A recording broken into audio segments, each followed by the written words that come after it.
when you do the MMA math, it's undeniable that Jon Jones cannot lose this fight. Looks right. And when I say MMA math, I'm not talking about this fighter beat that fighter. I'm talking about MMA long division. I'm talking about flying knees divided by spinning elbows, plus clinch work, subtracted by finger pokes, carry the groin shot. Now, I never did long division, but I did short division for a long time. And I could confidently tell you that Jon Jones is the quotient. Let me break it down for you.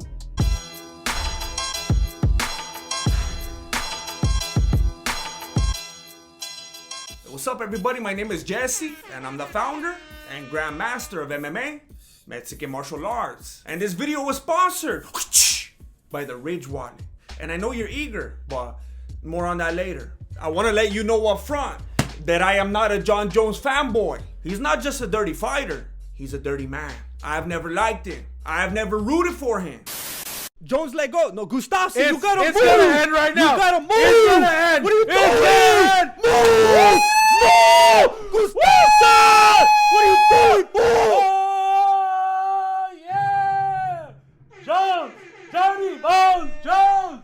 But I am a MMA truther, and the truth will set you free, homie. You gotta understand that the narrative is lying to you right now. It's cool to hate Jon Jones. I get it. People want to see him lose, and he does everything he can to make us feel this way. But I just watched every single Jon Jones and Ciryl Gane fight, so you don't have to. And my absolute biggest takeaway is that the Fight Pass website is very glitchy. But the other thing that I learned is that it's basically insulting to Jon Jones to put Ciryl Gane in the cage with him. And it's dangerous for Gane. He has never fought someone like Jon Jones, unless you count Don'Tale Mayes. In Ciryl Gane's first 4 fights, not one of his opponents switched stances, threw elbows, or attacked the legs. All very important things to consider when talking about Jon Jones. The only thing these fools wanted to do was throw haymakers and wear t-shirts in the swimming pool. But I noticed something different in this 5th fight against Don'Tale Mayes, which, as far as I'm confirmed, was his toughest challenge, besides Francis Ngannou. Mayes was switching stances, throwing leg kicks, and for the first time, Ciryl had to slow down and think about what he was doing. And then the commentator says something very interesting. Mayes making vast improvements to his game, and he credits a lot of that to the Jackson Wink camp. This fool was training at Jackson Wink. But he's really clicked with the coaches down there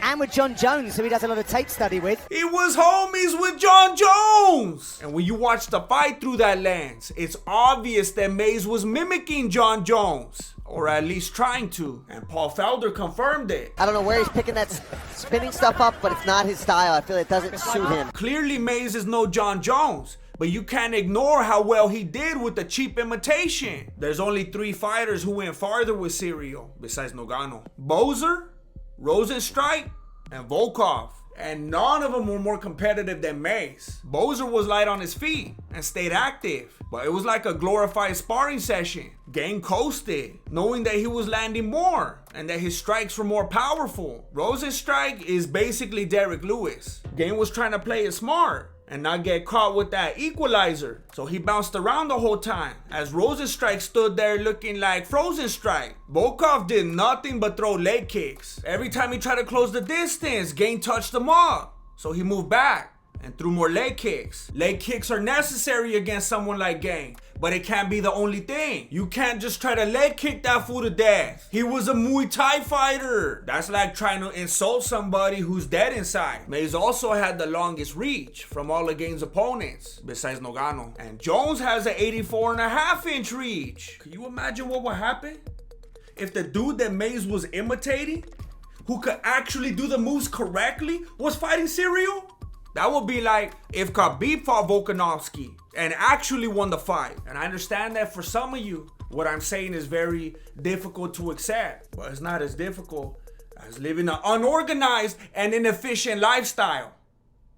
Plus back pain. If you don't have a Ridge wallet, then that means your wallet is like Ciryl Gane's first few opponents. Bulky, outdated style and somewhat self-sabotaging. I don't know if it's true, but I've heard that traditional leather wallets actually might lower testosterone. And I can't prove that, but I'm not gonna take a chance. And 50,000 5-star reviews says a lot of other fools don't wanna take a chance either. I'm not talking about a cult where everyone has to have the exact same wallet and haircut and everything. There's plenty of different styles and colors to choose from, all with lifetime guarantees. And if you ever decide that you enjoy going through life with lower testosterone levels because of your own personal choices that are none of my business, then you'll be happy to know that there's a 99-day trial. So all you low T dudes can send it right back with free shipping. Basically, you have no excuse to not get the slimmest and most reliable front pocket wallet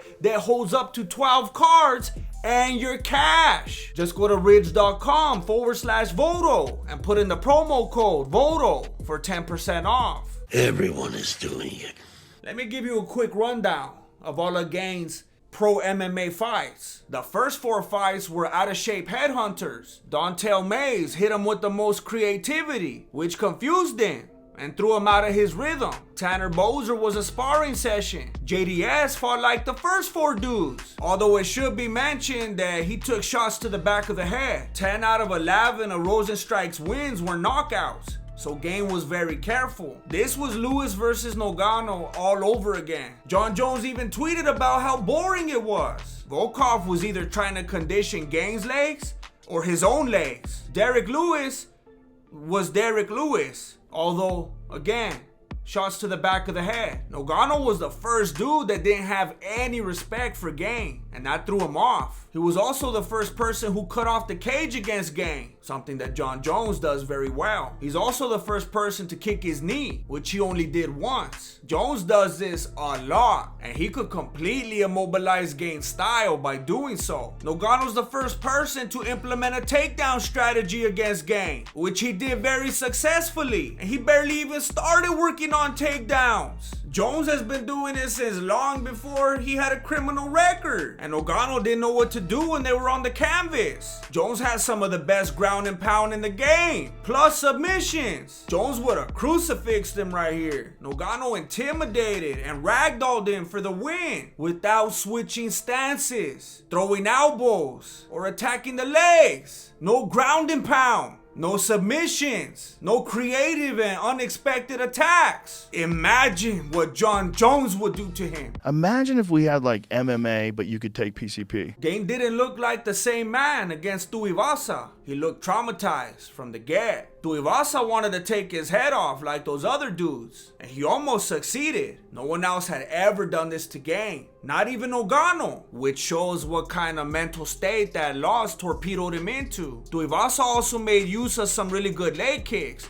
which helped to wear Gane down. But Tuivasa was so concerned with the offense that he didn't really protect himself, even though it's kind of hard to protect the back of your head when you're not even supposed to get hit right there. That's a dirty trick. After watching all of his matches, here's some things I learned about Gane. He's very mobile. He moves in and out with the quickness and very fluidly changes stances. He likes to throw elbows from the clinch, spinning back fists, spinning kicks, knees, teeps. No one checks his leg kicks. No one attacks his knees. He's a very dirty fighter. Groin shots, finger pokes, strikes to the back of the head. The only person to hit him with the elbow is Dontel Mays, and that was on the canvas from the bottom. And you already know that Jon Jones stays serving out that elbow sopa. Jon Jones's opponents are the only fools that have eaten as much elbow sopa as me. If Jones throws him like he always has, he might change Gane's face. A lot of people get it twisted because of his size, but Gane's not a knockout puncher. All of his stoppages are TKOs, where the fools just gave up hard and the ref saved them. The only official KO on his record is Tuivasa. Remember?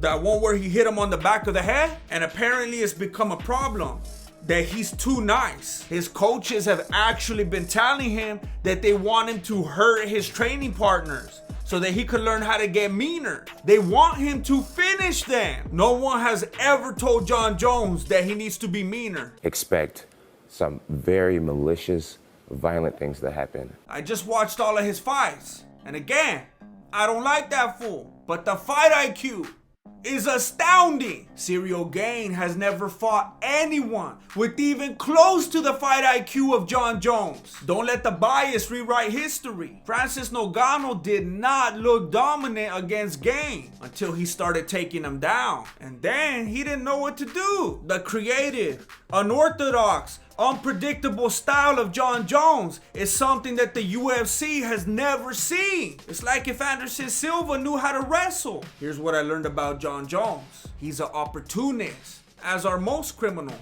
There was a narrative that began with Joe Rogan and Mike Goldberg during the Charles Sonnen fight about how Jones' style is to beat people out their own game. And he might have fed into it a little bit, but it's just not true. Jones does what works. When he gets touched a little too much, he grapples. And if someone's too good at wrestling, he strikes. Every once in a while, it's gonna look like he's beating someone at their own game, depending on what he needs to do. I know what you're thinking. What about the Thiago Santos fight? Why didn't you try to take him down?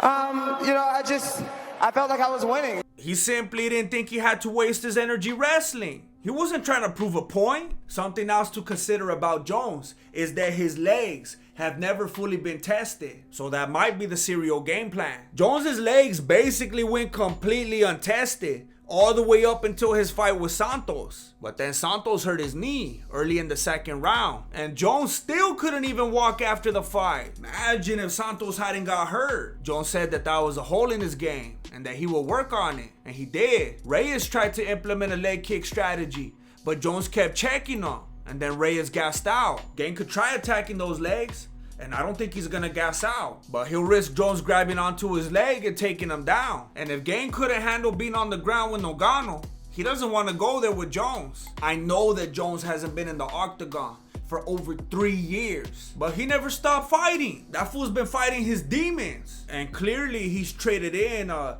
normal, real world IQ for a fight IQ. That fool leaves his IQ in the cage so he don't lose it. And yes, he's cheated, and he might have even lost. But think about it. Even when he cheats, they say it's not cheating. And even when he loses, they say he didn't lose. Whether it's because of his unbelievable, unprecedented, unparalleled attributes, or because of something else, Jon Jones can't lose this fight. If you would like to see more of this style of breakdown video, then please do the stuff on this screen.